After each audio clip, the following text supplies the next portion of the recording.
Hello everyone. तो आज का हमारा टॉपिक है स्कल फ्रैक्चर्स। हमें फ्रैक्चर तो पता ही है क्या होते हैं। तो कॉमन कोज क्या हो सकता है फ्रैक्चर का? That can be motor vehicle accidents और फॉल्स फ्रॉम हाइट। अब दो तरह के हो सकते हैं, they can be from direct violence और they can be from indirect violence. Direct violence से मतलब क्या है कि force directly act on the bones to produce fracture. ठीक है, मीन्स कि objects like stick rod striking the head, किसी ने डायरेक्ट सिर पे डंडा मार दिया, date is direct violence. Next आता है indirect violence. The force act indirectly fall on the buttocks from height which transmit the force to the occiput. कोई इंसान बहुत हाइट से गिरा है और उसके बटक्स जाके नीचे टच हुए हैं, लेकिन जो फोर्स है वो ट्रांसमिट कहाँ पे हुआ है? उसकी ऑसिपिट पे। ठीक है, तो ये दो तरह के हो गए, that is direct and indirect. अब फर्दर इसके क्लासिफिकेशन या इसके और टाइप्स क्या हैं? First is linear fracture. Linear word से ही पता लग रहा है कि सिंगल लाइन होगी। These are the linear cracks across the skull without any displacement of the fragment. कोई बोन इधर उधर नहीं हुई है, सिर्फ एक लाइन फ्रैक्चर। जैसे suppose this is the line forming the fracture, no bone is displaced, just ऐसे लाइन बन गई हैं। क्रैक्स जिसको बोलते हैं, जैसे दीवारों में आ जाती हैं। कोस्ट ड्यू टू, किसकी वजह से होता है? When knock to the ground by the blow of fist, किसी को नीचे गिरा दिया है मुक्का मार के। Detected only by x ray not और ऑन ऑटोप्सी, इसको हम डायरेक्ट देख नहीं पाते, हेयर्स भी होते हैं और ये फ्रैक्चर बहुत कम दिख पाता है। See, it is a type of linear fracture. ये आप यहाँ पे देख पा रहे होंगे, दीज लीनियर फ्रैक्चर्स। ओके, हमें एक्सरे ही करना पड़ेगा। एक्सरे में भी हम मिस कर जाते हैं, हमें ऑटोप्सी पे ही देखने को मिलते हैं ये फ्रैक्चर्स। उसके बाद आता है डिप्रेस्ड। डिप्रेस्ड वर्ड से पता चल रहा है कि बोन डिप्रेस्ड, अंदर धंस गई है। When a portion of bone is driven inwards, also known as signature fracture. ठीक है, ये इंपॉर्टेंट एमसीक्यू है। सिग्नेचर फ्रैक्चर किस में आता है? Cause due to heavy weapon, कोई हैमर, एक्स। अब सपोज हैमर किसी के सिर में मारा है तो वहाँ पे डिप्रेशन बन जाएगा एक, मतलब सिग्नेचर अपना इम्प्रेशन होता है, तो ऐसे ही जो भी वेपन यूज़ हुआ है उसका पार्ट बन जाएगा वहाँ पे, इसलिए हम इसको बोलते हैं सिग्नेचर फ्रैक्चर। इसके दो वेरिएंट्स होते हैं, first is elevated, second is spawn fracture. अब थर्ड हमारे पास आता है कॉम्बिनेटेड fracture.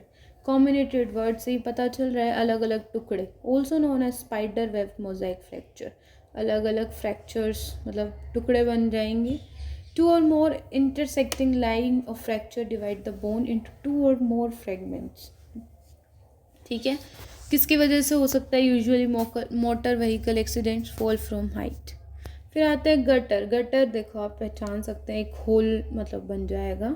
It is when a part of thickness is removed from the bone, मतलब कोई भी बोन हटा दिए हमने, एक गटर जैसा बन गया है, that is bullet wound.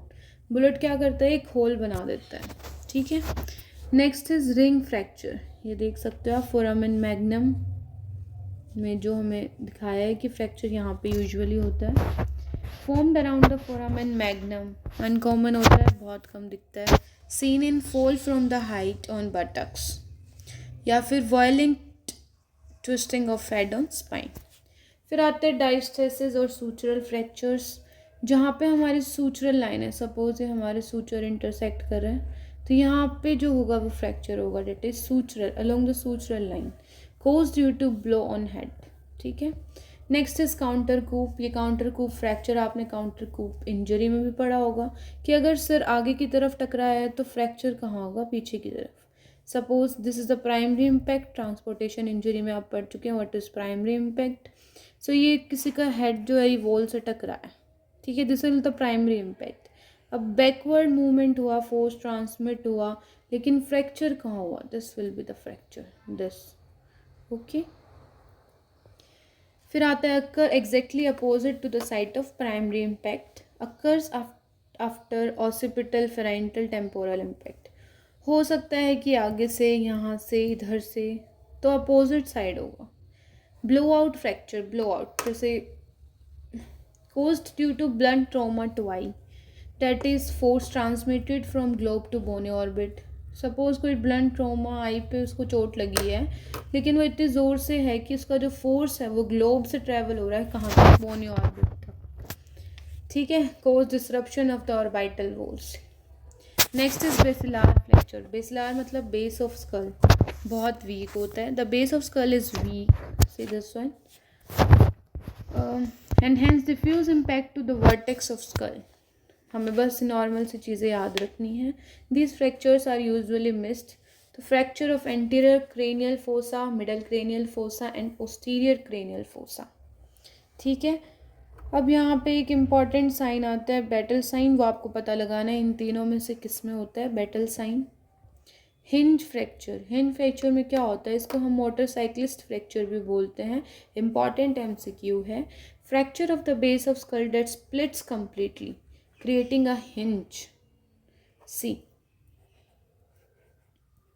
Okay, उसके बाद किस में होता है, इसको हम नोडिंग फेज साइन भी बोल देते हैं, known as motorcyclist fracture, nodding phase sign.